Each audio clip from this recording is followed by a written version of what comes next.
तर इथे सगळे सज्जन मंडळी आहेत. मला पुण्यवंत व्हावं का नाही असा विचार करतोय, पण वेळेअभावी मला जसं तसं ठेवलं तरी चालेल.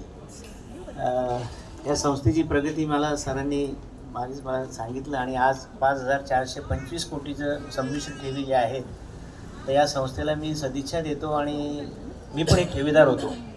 आणि या संस्थेचं लवकरच या वर्षी बाय द एंड ऑफ 2025-26 6,000 कोटी कसं उद्दिष्ट होईल आणि याच्यासाठी आपण सर्वांची मदत मिळेलच. आणि आताच धनकोडेंनी तुकाराम धनकोडेंनी सांगितलं आहे की हे वाकडगाव जरी वाकडं नाव असलं तरी लोक चांगले आहेत, त्याच्यामुळे आपल्याला भरपूर या ठिकाणी स्कोप आहे. तर आपले त्यांनी सांगितल्याप्रमाणे त्यांनी जे जे काही स्पष्ट रोखठोक सांगितलं त्यांनी हरकत नाही, पण ते आपण सजेशन्स इम्प्लिमेंट केले तर मला वाटतं 6,000 कोटीचं उद्दिष्ट जे आहे आपलं एक 2 ते 3 एका वर्षात होईल आणि 10,000 कोटीपर्यंत ही संस्था कशी जाईल हे आपण प्रयत्न करू. आणि या संस्थेला कसं पुढे नेता येईल आणि हे शिवकृपा सहकारी पतपेढीच्या ऐवजी जर का बँक झालं तर अजून कसं होईल या दृष्टीने आपण वाटचाल करूया.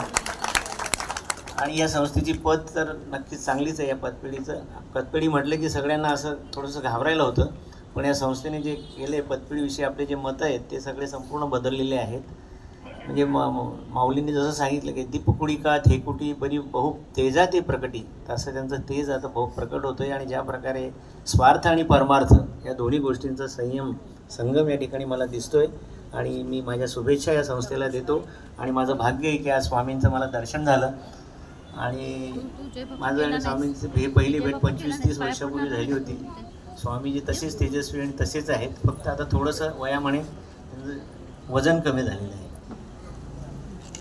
आणि या प्रसंगी मला तुम्ही संधी दिली त्याबद्दल मी सगळ्यांचा आभार मानतो. आणि या संस्थेची भरभराट हो आणि लवकरात लवकर 1-2 ते 3 वर्षामध्ये 10,000 कोटी ठेवी हो एवढी सदिच्छा व्यक्त करतो. मी थांबतो. धन्यवाद.